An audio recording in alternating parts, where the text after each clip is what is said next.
ನನಗೆ ಅವತ್ತು ಒಂದು ಗುರುವಾರ ಬುಧವಾರ ಏನೋ ಇತ್ತು ಅನಿಸುತ್ತೆ, ಡೇಟ್ ನಂಗೆ ಕರೆಕ್ಟಾಗಿ ಮ್ಯಾಚ್ ಆಗ್ತಾ ಇಲ್ಲ. ಬುಧವಾರ ಇಲ್ಲ ಗುರುವಾರ ಇರ್ಬೋದು. ನನಗೆ ಅವಾಗ ಅನ್ನಿಸ್ತು ನಾನು ಯಾವುದೋ ಒಂದು ವೀಡಿಯೋ ಮಾಡೋಣ ಅನ್ನಿಸ್ತು. ಆ ವಿಡಿಯೋ ನಾನು ಮಾಡಿದೆ. ಆ ವಿಡಿಯೋ ನಾನು ಶುಕ್ರವಾರ ದಿವಸ ಬೆಳಿಗ್ಗೆ ಒಂದು 11 ಗಂಟೆಗೆ ಅಪ್ಲೋಡ್ ಮಾಡಿದೆ. ನಾನು ಆ ವಿಡಿಯೋ ಅಪ್ಲೋಡ್ ಮಾಡಿಬಿಟ್ಟು ಒಂದು 1.5 ಅವರ್ ಬಿಟ್ಟು ಬಂದು ನೋಡಿದ್ರೆ ನಂದು 42 ಸಬ್ಸ್ಕ್ರೈಬರ್ಸಿಂದ 90 ಸಬ್ಸ್ಕ್ರೈಬರ್ಸ್ ಆಗೋಗ್ಬಿಟ್ಟಿದ್ರು. ವಿತಿನ್ 1 ಅವರಲ್ಲಿ 90 ಸಬ್ಸ್ಕ್ರೈಬರ್ಸ್ ಆಗೋಗ್ಬಿಟ್ಟಿದ್ರು. ಸೊ ನನಗೆ ಸಿಕ್ಕಾಪಟ್ಟೆ ಏನು ಇದು ಹೆಂಗಾದ್ರು, ಯಾವ ಥರ ಆದರೂ ಇಷ್ಟೊಂದು ಜನ ಸಬ್ಸ್ಕ್ರೈಬರ್ಸು ಅನ್ನೋದೇ ಆಶ್ಚರ್ಯ ಆಗೋಗ್ಬಿಡ್ತು. ಅದೇ ಥರ ನೆಕ್ಸ್ಟ್ ಅವಾಗ ನನಗೆ ತುಂಬ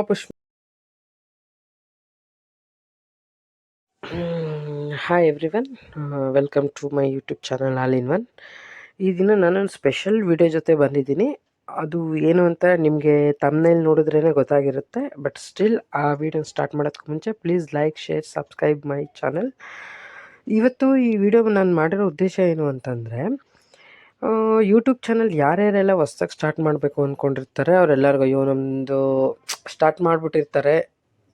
ಒಂದು ವಾರ, 10 ದಿವಸ, ಒಂದು ತಿಂಗಳು, 4-5 ವೀಡಿಯೋಸ್ ಬಿಡ್ತಾರೆ. ಅದಕ್ಕೆ ಒಂದು ಸಬ್ಸ್ಕ್ರೈಬರ್ಸ್ ಯಾರೋ ಏನೋ ಗೊತ್ತಿರೋರು ನಾವು ವಾಟ್ಸಪ್ಪಲ್ಲಿ ಅವ್ರಿಗೆ ಇವ್ರಿಗೆ ಹೇಳಿ ಸಬ್ಸ್ಕ್ರೈಬ್ ಮಾಡಿಸ್ಕೊಂಡಿರ್ತೀವಿ. ಅಷ್ಟು ಮಾತ್ರನೇ ಸಬ್ಸ್ಕ್ರೈಬರ್ಸ್ ಇರ್ತಾರೆ. ಅದಕ್ಕಿಂತ ಜಾಸ್ತಿ ಸಬ್ಸ್ಕ್ರೈಬರ್ಸ್ ಎಲ್ಲ ಇರೋದಿಲ್ಲ. ಆವಾಗ ಅಯ್ಯೋ ಸಬ್ಸ್ಕ್ರೈಬರ್ಸ್ ಆಗ್ತಾಯಿಲ್ಲ, ವ್ಯೂಸ್ ಬರ್ತಾಯಿಲ್ಲ ಅನ್ನೋ ಅದೇ ಒಂದು ಯೋಚನೆಯಲ್ಲಿ ಅಂತ ಏನು ಮಾಡ್ತೀವಿ ಅಂತಂದರೆ, ಅಯ್ಯೋ ಯೂಟ್ಯೂಬ್ ಚಾನಲ್ ಮಾಡೋದೇ ಬಿಟ್ಬಿಡೋದು, ಇಲ್ದಿದ್ರೆ ಸುಮ್ಮನೆ ಆಗಿಬಿಡ್ತಾರೆ. ಹಾಗಾಗಿ ಎಷ್ಟೋ ಯೂಟ್ಯೂಬ್ ಚಾನಲ್ ಸ್ಟಾರ್ಟ್ ಆಗಿ ಸ್ವಲ್ಪ ದಿನಗಳಿಗೆ ಅದು ಸ್ಟಾಪ್ ಆಗಿ ಹೋಗಿರುತ್ತೆ. ಬಟ್ ಆ ತಪ್ಪು ಮಾಡಬೇಡಿ. ನೀವು ಕಂಟಿನ್ಯೂಸ್ ಆಗಿ ಒಂದು ಕನ್ಸಿಸ್ಟೆಂಟಾಗಿ ನೀವು ವೀಡಿಯೋಸ್ ಬಿಡ್ತಾ ಇರಿ. 100% ಕ್ಲಿಕ್ ಆದೇ ಆಗುತ್ತೆ. ಯಾವುದೋ ಒಂದು ವೀಡಿಯೋಸ್ ಹಾಕೋ ನಿಮಗೆ ಎಂಟೈರ್ ನಿಮ್ಮ ಚಾನಲ್ನ ವೈರಲ್ ಮಾಡೋಕ್ಕೆ, ನಿಮಗೆ ಸಬ್ಸ್ಕ್ರೈಬರ್ಸ್ನ ತಂದುಕೊಡೋಕ್ಕೆ, ವ್ಯೂಸ್ ತಂದುಕೊಡೋಕ್ಕೆ ಎಲ್ಲ ಓಕೆ. ಆಮೇಲೆ ಇದು ಮಾನಿಟೈಸೇಷನ್ ಬಗ್ಗೆ ಹೆಚ್ಚಿಗೆ ತಲೆ ಕೆಡಿಸ್ಕೊಂಬೇಡ್ರಿ. ಏನು ಮಾನಿಟೈಸೇಷನ್ ಯಾವಾಗ ಆಗುತ್ತೋ, ಯಾವಾಗ ದುಡ್ಡು ಬರುತ್ತೋ ಅದ್ರ ಬಗ್ಗೆ ಮಾತ್ರ ತಲೆನೇ ಕೆಡಿಸ್ಕೊಳಕ್ಕೆ ಹೋಗಬೇಡಿ. ಯಾವುದ್ರ ಬಗ್ಗೆನೂ ತಲೆ ಕೆಡಿಸ್ಕೊಂಡಿಲ್ದಂಗೆ ನಿಮ್ಮ ಪಾಡಿಗೆ ನೀವು ಸುಮ್ಮನೆ ವೀಡಿಯೋಸ್ ಮಾಡ್ತಾ ಹೋಗಿ, ಅದು ಕ್ಲಿಕ್ ಆದೇ ಆಗುತ್ತೆ. ಅದಕ್ಕೆ ಎಕ್ಸಾಂಪಲ್ ನನ್ನ ಚಾನಲ್ಲೇ ಸಾಕ್ಷಿ. ಅದು ಹೆಂಗೆ ಏನು ಅಂತ ನಾನು ನೆಕ್ಸ್ಟ್ ಹೇಳ್ತೇನೆ. ನೆಕ್ಸ್ಟ್ ಅಂದರೆ ಈ ವಿಡಿಯೋದಲ್ಲಿ ಹೇಳಲ್ಲ, ಒಂದೇ ವಿಡಿಯೋ ತುಂಬ ಲೆಂತಿ ಆಗಿಬಿಡುತ್ತೆ. ಬಟ್ ನಿಮಗೆ ಈ ವಿಡಿಯೋದಲ್ಲಿ ನಿಮಗೆ ಪ್ರೂಫ್ಸ್ ತೋರಿಸ್ತೇನೆ. ನಂದು ಯೂಟ್ಯೂಬ್ ಚಾನಲ್ ಸ್ಟಾರ್ಟ್ ಮಾಡಿದ್ಮೇಲೆ 1 ತಿಂಗಳು 2 ತಿಂಗಳು ಎಷ್ಟು ಜನ ಸಬ್ಸ್ಕ್ರೈಬರ್ಸ್ ಇದ್ದರು, ಏನಿದ್ರು ಅನ್ನೋದು ನೀವೇ ನೋಡುವಂತ್ರಿ. ಈಗ ಅದು ಸ್ಕ್ರೀನ್ಶಾಟ್ಸ್ ಎಲ್ಲ ಹಾಕ್ತೇನೆ. ಸೊ ನಾನೇನು ಹೇಳೋದು ಅಂತಂದರೆ, ಡಿಮೋಟಿವ್ ಆಗಬೇಡಿ. ಕನ್ಸಿಸ್ಟೆನ್ಸಿಯಿಂದ ನೀವು ವೀಡಿಯೋಸ್ನ ಹಾಕ್ತಾ ಹೋಗಿ 100% ನಿಮ್ಮ ಚಾನಲ್ ಗ್ರೋ ಆದೇ ಆಗುತ್ತೆ. ಯಾಕೆ ಅಂದರೆ ನನಗೆ ಒಂದು ಫಸ್ಟ್ ಯೂಟ್ಯೂಬ್ ಚಾನಲ್ ಮಾಡಿದಾಗಿಂದ ಮೋಟಿವೇಟ್ ಆಗಿದ್ದೇನು ಅಂದರೆ, ಈ ಕನ್ನಡ ಕೋರೆ ಯೂಟ್ಯೂಬ್ ಚಾನಲ್ ಅವರು ಇದ್ದಾರಲ್ಲ, ನಾನು ಅವ್ರನ್ನ 50 ಜನ ಸಬ್ಸ್ಕ್ರೈಬರ್ಸ್ ಇದ್ದಾಗಿಂದನೂ ನೋಡಿದ್ದೀನಿ. ಇವತ್ತು ಮಿಲಿಯನ್ ಸಬ್ಸ್ಕ್ರೈಬರ್ಸ್ ಆಗಿದ್ದಾಗೂ ನಾನು ನೋಡಿದ್ದೀನಿ ಅವರನ್ನು. ಸೊ ಅದೇ ಥರ ತುಂಬ ಚಾನಲ್ಸ್ ಅವ್ರನ್ನ ನಾನು ಸ್ಟಾರ್ಟಿಂಗಿಂದ ನೋಡಿದ್ದೀನಿ. ಹಾಗಾಗಿ ನಿಮಗೂ ಹೇಳ್ತಾ ಇದ್ದೀನಿ, ಯಾರೇ ಯೂಟ್ಯೂಬ್ ಮಾಡಬೇಕು ಅಂತೀರ ಖಂಡಿತವಾಗ್ಲೂ ಮಾಡಿರಿ. ಯಾವ ಕಾರಣಕ್ಕೂ ಡಿಮೋಟಿವ್ ಆಗಿಬಿಡಿ. ನಿಮ್ಮ ಪಾಡಿ ನೀವು ಕನ್ಸಿಸ್ಟೆನ್ಸಿಂದ ಮಾಡ್ತಾ ಹೋಗಿ. ಮಾನಿಟೈಸೇಷನ್ ಬಗ್ಗೆ ತಲೆ ಕೆಡಿಸ್ಕೊಂಬಿಡ್ರಿ, ವಾಚ್ ಅವರ್ಸ್ ಬಗ್ಗೆ ತಲೆ ಕೆಡಿಸ್ಕೊಂಬಿಡ್ರಿ. ನಿಮ್ಮ ಕಂಟೆಂಟ್, ಗುಡ್ ಕಂಟೆಂಟ್ನ ಮಾತ್ರ ಮಾಡ್ತಾ ಹೋಗಿ. ಜನಕ್ಕೆ ಏನು ಬೇಕು ಅನ್ನೋದನ್ನು ಅದನ್ನು ಮಾಡ್ತಾ ಹೋಗಿ 100% ಆಗುತ್ತೆ. ಈಗ ನಾನು ನಿಮಗೆ ನೆಕ್ಸ್ಟ್ ಕ್ಲಿಪ್ಸಲ್ಲಿ ಈಗ ತೋರಿಸ್ತಾ ಹೋಗ್ತೀನಿ. ನಂದು ಎಷ್ಟೆಷ್ಟಿತ್ತು, ಹೇಗೆ ಅದು ಆಯಿತು ಅಂತ ಹೇಳ್ಬಿಟ್ಟು ತೋರಿಸ್ತಾ ಹೋಗ್ತೀನಿ ನೋಡಿ. ಇದರಲ್ಲಿ ಈ ಕ್ಲಿಪ್ಪಲ್ಲಿ ನೋಡಿ, ನಾನು ಯೂಟ್ಯೂಬ್ ಸ್ಟಾರ್ಟ್ ಮಾಡಿದ್ದು ನಾನು ಏಪ್ರಿಲ್ ಎಂಡಲ್ಲಿ, ಏಪ್ರಿಲ್ 30th ನಾನು ಮಾಡಿ ಸ್ಟಾರ್ಟ್ ಮಾಡಿದ್ದು. ಮೇ ತಿಂಗಳಲ್ಲಿ ನನಗೆ ಓನ್ಲಿ 7 ಸಬ್ಸ್ಕ್ರೈಬರ್ಸ್ ಇದ್ದರು. ಮೇ ತಿಂಗಳು ಎಂಟೈರ್ ಮೇ ಮಂತು ನನಗೆ ಓನ್ಲಿ 7 ಸಬ್ಸ್ಕ್ರೈಬರ್ಸು. ಯಾರು ಸಬ್ಸ್ಕ್ರೈಬರ್ಸೇ ಆಗಿಲ್ಲ. ಆ 7 ಜನನೂ ಕೂಡ ನನ್ನ ಬ್ರದರು, ನಮ್ಮ ಅಪ್ಪಾಜಿ, ನನ್ನದೇ ಇನ್ನೊಂದು ಫೋನಿಂದು. ಅದೇ 7 ಜನ ಬಿಟ್ಟರೆ ಯಾರೋ ಗೊತ್ತಿರೋರು ಇನ್ನೊಂದು ಇಬ್ಬರು, ನಮ್ಮ ಚಿಕ್ಕಪ್ಪನ ಮಗಳು ಯಶು ಅಂತ ಇದ್ದಾಳೆ, ಅವಳು, ಭೂಮಿ, ನಮ್ಮ ಚಿಕ್ಕಪ್ಪ ಆಂಟಿ, ಇವ್ರದ್ದೇ ಒಂದು 7-8 ಜನದಷ್ಟು ಬಿಟ್ಟರೆ ಯಾವುದೂ ಕೂಡ ನನಗೆ ಹಾಗೇ ಇರಲಿಲ್ಲ. ಬೇರೆಯವ್ರದ್ದು, ಹೊರಗಡೆಯವ್ರದ್ದು ಏನೂ ಹಾಗೇ ಇರಲಿಲ್ಲ. 7 ಜನಕ್ಕೆ 7 ಜನ, 14 ಸಬ್ಸ್ಕ್ರೈಬರ್ಸ್ ಅಷ್ಟೇ. ಮೇನಲ್ಲಿ 7 ಜನ, ಜೂನಲ್ಲಿ 7 ಜನ, 14 ಸಬ್ಸ್ಕ್ರೈಬರ್ಸು ಬಿಟ್ಟರೆ ಯಾರೂ ಇರಲೇ ಇಲ್ಲ. ಸಬ್ಸ್ಕ್ರೈಬರ್ಸ್ ಅನ್ನೋರೇ ಇಲ್ಲ. ನಾನೀಗ ನೆಕ್ಸ್ಟ್ ನಿಮಗೆ ಜುಲೈ ತೋರಿಸ್ತೀನಿ. ಜುಲೈನಲ್ಲೂ ಕೂಡ ಟಿಲ್ ನಂದು ಒಂದು ವಿಡಿಯೋ ವೈರಲ್ ಆಗೋವರೆಗೂ ಮತ್ತು 7-14 ಆಗಿತ್ತು. ನನಗೇನೋ ಅಟ್ಲೀಸ್ಟ್ ಲೈವ್ ಮಾಡೋಣ, ಲೈವ್ ಮಾಡಿದ್ರೆ ಸ್ವಲ್ಪ ಏನಾದ್ರು ಸಬ್ಸ್ಕ್ರೈಬರ್ಸ್ ಸಿಗ್ತಾರೇನೋ ಅಂತೇಳ್ಬಿಟ್ಟು ಲೈವ್ ಮಾಡೋದಕ್ಕೂ ಕೂಡ ಮಿನಿಮಮ್ 50 ಸಬ್ಸ್ಕ್ರೈಬರ್ಸ್ ಬೇಕಿತ್ತು ಲೈವ್ ಮಾಡೋಕ್ಕೂ. ಆ ಲೈವ್ ಮಾಡೋಕ್ಕೆ 50 ಸಬ್ಸ್ಕ್ರೈಬರ್ಸ್ ಇರಲಿಲ್ಲ. ಮತ್ತು ನಾನು ಅವಾಗ ಜುಲೈ ಒಂದು 10th ಅನ್ಕೋತೀನಿ, ನನ್ನ ಬ್ರದರಿಗೆ ಫೋನ್ ಮಾಡಿ ಹೇಳಿದೆ, ಒಂದು ಸ್ವಲ್ಪ ಎಲ್ಲ ಸಬ್ಸ್ಕ್ರೈಬರ್ಸ್ ಮಾಡಿಸೋ, ಅಟ್ಲೀಸ್ಟ್ ನಾನು ಲೈವ್ ಆದರೂ ಮಾಡ್ತೇನೆ, ಲೈವ್ ಮಾಡೋಕ್ಕೆ 50 ಸಬ್ಸ್ಕ್ರೈಬರ್ಸ್ ಕಂಪಲ್ಸರಿ ಬೇಕೇ ಬೇಕು. ಸೊ ಇನ್ನೊಂದು ಸರಿ ಅಂತ ಅವನು ಸ್ವಲ್ಪ ಮಾಡಿಸ್ದೆ. ಅದು 42ಗೆ ಬಂದು ನಿಲ್ತು. ನಮ್ಮ ಚಿಕ್ಕಪ್ಪನ ಮಗಳಿಗೆ ಐಶುಗೆ ಹೇಳ್ದೆ, ಅವಳು ಅಷ್ಟೇ, ಅವಳು ಎಲ್ಲ ಟ್ರೈ ಮಾಡಿ ಎಲ್ಲ ಮಾಡಿದಕ್ಕೆ ಅವರೆಲ್ಲ ಅವ್ರ ಸ್ಟೇಟಸ್ಗೆ ಎಲ್ಲ ಹಾಕ್ಕೊಂಡು ಪುಷ್ ಮಾಡಿದ್ರು ಬರೀ 42 ಸಬ್ಸ್ಕ್ರೈಬರ್ಸ್ ಆಗಿತ್ತು ಜುಲೈ 10ರವರೆಗೂ. Here comes the July month. ಇಲ್ಲೇ ನೋಡಿ ಮ್ಯಾಜಿಕ್ ಅನ್ನೋದು ಆಗಿದ್ದು. ಜುಲೈ 10th ಏನೂ ಇರಲಿಲ್ಲ. ಜುಲೈ 10th ನಾನು ನನ್ನ ಬ್ರದರ್ಗೆ ಯಶುಗೆಲ್ಲ ಫೋನ್ ಮಾಡಿ ಹೇಳಿದೆ. ಅವರು ಇದಕ್ಕೆಲ್ಲ ಹಾಕ್ಕೊಂಡ್ರು. ಆವಾಗ ಒಂದು 31 ಸಬ್ಸ್ಕ್ರೈಬರ್ಸ್ ಇದ್ದಿದ್ದು 42ಕ್ಕೆ ಬಂದು ನಿಲ್ತು. ಹಾರ್ಡ್ಲಿ 12 ಸಬ್ಸ್ಕ್ರೈಬರ್ಸ್ ಜಾಯ್ನ್ ಆದರು. ಸೊ ಅಲ್ಲಿಗೆ 42 ಆಯಿತು. ನನಗಿನ್ನೂ 15. ಸೊ ನನಗೆ ಅವತ್ತು ಒಂದು ಬುಧವಾರ ಏನೋ ಇತ್ತು ಅನಿಸುತ್ತೆ ಡೇಟ್. ನಂಗೆ ಕರೆಕ್ಟಾಗಿ ಮ್ಯಾಚ್ ಆಗ್ತಾಯಿಲ್ಲ. ಬುಧವಾರ ಇಲ್ಲ ಗುರುವಾರ ಇರ್ಬೋದು. ನನಗೆ ಅವಾಗ ಅನ್ನಿಸ್ತು ನಾನು ಯಾವುದೋ ಒಂದು ವೀಡಿಯೋ ಮಾಡೋಣ ಅನ್ನಿಸ್ತು. ಆ ವಿಡಿಯೋ ನಾನು ಮಾಡಿದೆ. ಆ ವಿಡಿಯೋ ನಾನು ಶುಕ್ರವಾರ ದಿವಸ ಬೆಳಿಗ್ಗೆ ಒಂದು 11 ಗಂಟೆಗೆ ಅಪ್ಲೋಡ್ ಮಾಡಿದೆ. ನಾನು ಆ ವಿಡಿಯೋ ಅಪ್ಲೋಡ್ ಮಾಡಿಬಿಟ್ಟು ಒಂದು 1.5 ಅವರ್ ಬಿಟ್ಟು ಬಂದು ನೋಡಿದ್ರೆ ನಂದು 42 ಸಬ್ಸ್ಕ್ರೈಬರ್ಸಿಂದ 90 ಸಬ್ಸ್ಕ್ರೈಬರ್ಸ್ ಆಗೋಗ್ಬಿಟ್ಟಿದ್ರು ವಿತಿನ್ 1 ಅವರಲ್ಲೇ 90 ಸಬ್ಸ್ಕ್ರೈಬರ್ಸ್ ಆಗೋಗ್ಬಿಟ್ಟಿದ್ರು. ಸೊ ನನಗೆ ಸಿಕ್ಕಾಪಟ್ಟೆ ಏನು ಇದು ಹೆಂಗಾದ್ರು, ಯಾವ ಥರ ಆದರೂ ಇಷ್ಟೊಂದು ಜನ ಸಬ್ಸ್ಕ್ರೈಬರ್ಸು ಅನ್ನೋದೇ ಆಶ್ಚರ್ಯ ಆಗೋಗ್ಬಿಡ್ತು. ಅದೇ ಥರ ನೆಕ್ಸ್ಟ್ ಅವಾಗ ನನಗೆ ತುಂಬ ಪುಷ್ ಮಾಡ್ತು.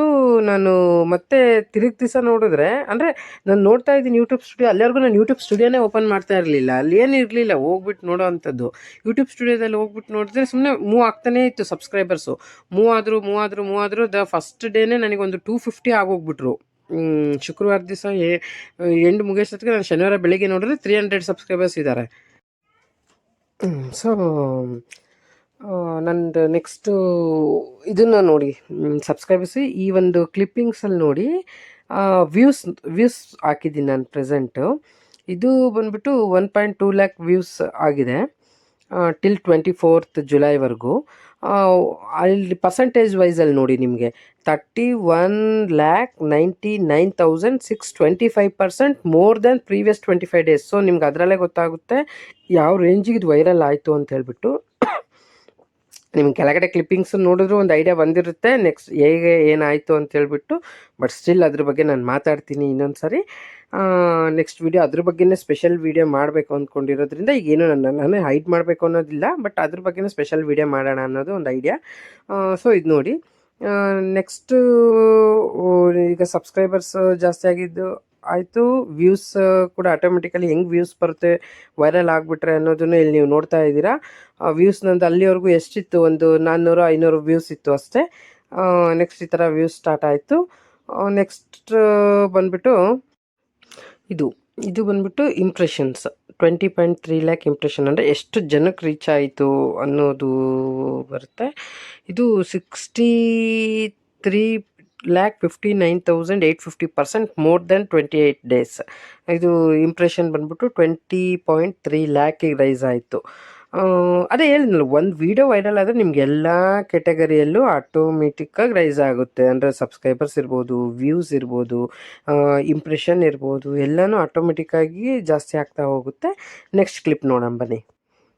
ಈ ಕ್ಲಿಪ್ಪಲ್ಲಿ 83.9K peoples turned in to you, ಅಂದರೆ ಅಷ್ಟು ಹೊಸ ಜನಗಳಿಗೆ ರೀಚ್ ಆಯಿತು.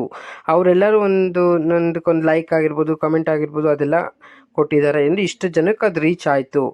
ಆ್ಯಂಡ್ ಇವರೆಲ್ಲರಿಂದ 1.4K ನ್ಯೂ ಸಬ್ಸ್ಕ್ರೈಬರ್ಸ್ ಕೂಡ ಸಿಕ್ಕಿದ್ದಾರೆ ಅಂತ ತೋರಿಸ್ತಾ ಇದೆ.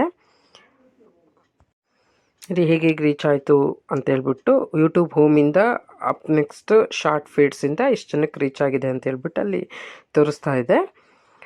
ನೆಕ್ಸ್ಟ್ ಕ್ಲಿಪ್ಪಲ್ಲಿ ನಿಮಗೆ ಈ ಕ್ಲಿಪ್ಪಲ್ಲಿ ತೋರಿಸ್ತಾ ಇದೆ ಮೇಲ್ಗಡೆ weekly recap 15th ಜುಲೈಯಿಂದ 21st ಜುಲೈವರೆಗೂ 1013 members like ಮಾಡಿದ್ದಾರೆ, 493 ಶೇರ್ಸ್ ಆಗಿದೆ, 51 ಕಾಮೆಂಟ್ಸ್ ಆಗಿದೆ.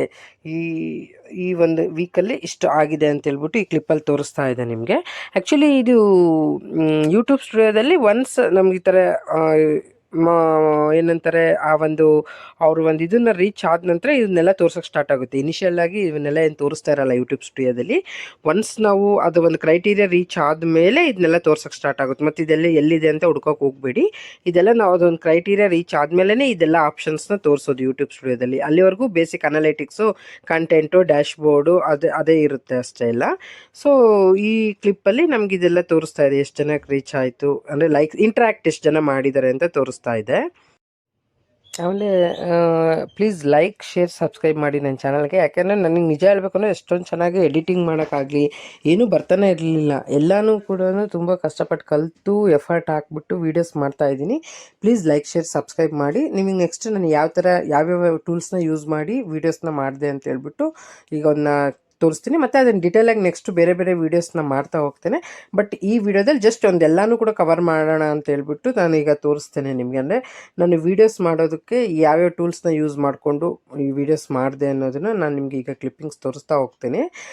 ಪ್ಲೀಸ್ ಈ ಎಫರ್ಟ್ಗೆ ಲೈಕ್ ಶೇರ್ ಸಬ್ಸ್ಕ್ರೈಬ್ ಮಾಡಿ. ಆಮೇಲೆ ಯಾರ್ಯಾರು ನಿಮ್ಗೆ ಗೊತ್ತಿರೋ ಹೊಸದಾಗಿ ಯೂಟ್ಯೂಬ್ ಚಾನಲ್ ಮಾಡ್ತಾರೆ ಅವರೆಲ್ಲರಿಗೂ ಈ ಒಂದು ವಿಡಿಯೋನ ಶೇರ್ ಮಾಡಿ. ಏನಕ್ಕೆ ಅಂದರೆ ಅವ್ರುಗಳಿಗೆಲ್ಲರಿಗೂ ಒಂದು ಐಡಿಯಾ ಬರುತ್ತೆ ಬೇಸಿಕ್. ಯಾಕಂದರೆ ನಾನೊಂದು ಬೇಸಿಕ್ಕಿಂದ ಸ್ಟಾರ್ಟ್ ಮಾಡಿ ನನಗೇನೂ ಗೊತ್ತಿಲ್ಲದಲ್ಲೇ ಟ್ರೈ ಮಾಡೋದ್ರಿಂದ ನಂತರದವ್ರಿಗೆ ಯಾರಿಗಾದ್ರೂ ಹೆಲ್ಪ್ ಆಗುತ್ತೆ.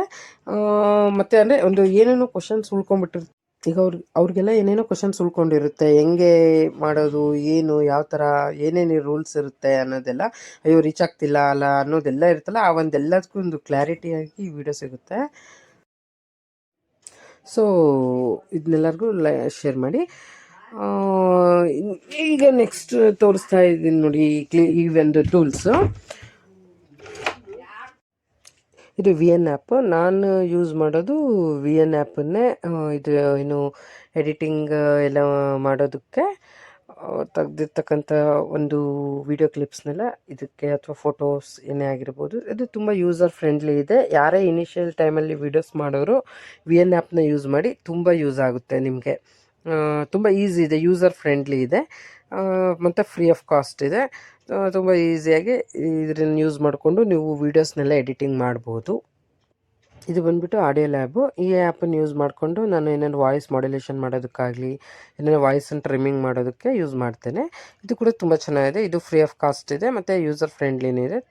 ಸೊ ಇದನ್ನು ಯೂಸ್ ಮಾಡ್ಕೊಬೋದು. ನೀವು ಏನೋ ವಾಯ್ಸ್ ರಿಲೇಟೆಡ್ ಏನಾದ್ರು ಮ್ಯೂಸಿಕ್ ಆ್ಯಡ್ ಮಾಡೋಕ್ಕೆ ಏನೇ ಇದ್ರೂ ಇದನ್ನು ಯೂಸ್ ಮಾಡ್ಕೊಬೋದು ನೀವು. ತುಂಬ ಚೆನ್ನಾಗಿದೆ ಆ್ಯಪ್ ಇದು, ಆಡಿಯೋ ಲ್ಯಾಬ್ ಅಂತ ಹೇಳ್ಬಿಟ್ಟು. ಗೂಗಲಿಂದ ಡೌನ್ಲೋಡ್ ಮಾಡ್ಕೊಂಡು ಯೂಸ್ ಮಾಡ್ಕೊಳ್ಳಿ. ನೆಕ್ಸ್ಟ್ ಬಂದುಬಿಟ್ಟು ಕ್ಯಾನ್ವಾ ಆ್ಯಪ್ನ ನಾನು ತಮ್ನೇಲ್ಸ್ ಮಾಡೋಕ್ಕಾಗಲಿ, ಯಾವುದೇ ಥರದ ಫೋಟೋಸು ಏನಾದ್ರು ಟೆಕ್ಸ್ಟನ್ನೆಲ್ಲ ಆ್ಯಡ್ ಮಾಡಿಬಿಟ್ಟು ಒಂದು ಬ್ಯಾನರ್ ಥರ ಒಂದು ಇದನ್ನು ಯೂಸ್ ಮಾಡೋಕ್ಕೆ, ಒಂದು ಲೋಗೋಸ್ ಕ್ರಿಯೇಟ್ ಮಾಡೋಕ್ಕಾಗಲಿ ಎಲ್ಲದಕ್ಕೂ ನಾನು ಕ್ಯಾನ್ವಾ ಯೂಸ್ ಮಾಡ್ತೀನಿ. ಇದು ಕೂಡ ತುಂಬ ಯೂಸರ್ ಫ್ರೆಂಡ್ಲಿ ಇದೆ. ಇದು ಪ್ರೋ ವರ್ಷನ್ ಇದೆ. ನೀವು ಫ್ರೀ ಇದನ್ನೇ ಯೂಸ್ ಮಾಡಿಕೊಂಡೆ ತುಂಬ ಚೆನ್ನಾಗಿ ಇದು ಮಾಡ್ಕೊಬೋದು ಎಲ್ಲನೂ. ಸೊ ನೀವೇನು ಪ್ರೋ ವರ್ಷನ್ಗೆ ಹೋಗೋ ಅವಶ್ಯಕತೆ ಇಲ್ಲ. ಕ್ಯಾನ್ವಾಸು ನಾನು ಯೂಸ್ ಮಾಡ್ತಕ್ಕಂಥದ್ದು ಬಂದುಬಿಟ್ಟು ವಿ ಎನ್ನು, ಆಡಿಯೋ ಲ್ಯಾಬು ಮತ್ತು ಕ್ಯಾನ್ವಾ ಇದನ್ನು ಯೂಸ್ ಮಾಡಿಕೊಂಡು ನಾನೆಲ್ಲ ಒಂದು ವೀಡಿಯೋಸ್ನ ಮಾಡ್ತಾ ಇರೋದು. ಸೊ ನಾನು ಈ ವಿಡಿಯೋ ಇಲ್ಲಿಗೆ ಕಂಪ್ಲೀಟ್ ಮಾಡ್ತಾ ಇದ್ದೀನಿ. ನಾನು ನೆಕ್ಸ್ಟ್ ವೀಡಿಯೋದಲ್ಲಿ ನಾನು ಯಾವ ವೀಡಿಯೋ ಹಾಕಿದೆ, ಏನಕ್ಕೋಸ್ಕರ ಹಾಕಿದೆ, ಅದು ಏನಕ್ಕೆ ವೈರಲ್ ಆಯಿತು ಎಲ್ಲನೂ ನಾನು ನೆಕ್ಸ್ಟ್ ವೀಡಿಯೋದಲ್ಲಿ ನಾನು ನಿಮಗೆ ಡೀಟೇಲ್ಸ್ ಹೇಳ್ತೇನೆ.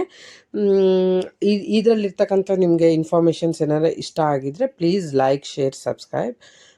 ಮತ್ತು ಬೇರೆಯವ್ರಿಗೆ ಇದೆ ಫಾರ್ವರ್ಡ್ ಮಾಡೋದು ಮಾತ್ರ ಮರಿಬೇಡಿ. ಯಾಕೆಂದರೆ ತುಂಬ ಜನ ಯೂಟ್ಯೂಬು ಹೊಸ್ದಾಗಿ ಸ್ಟಾರ್ಟ್ ಮಾಡೋರಿಗಂತೂ ನನಗೆ ಇದರಲ್ಲಿ ಹೇಳಿರ್ತಕ್ಕಂಥ ವಿಚಾರಗಳು ತುಂಬ ಮೋಟಿವೇಟ್ ಆಗುತ್ತೆ ಅಂದ್ಕೊಂಡಿದ್ದೀನಿ.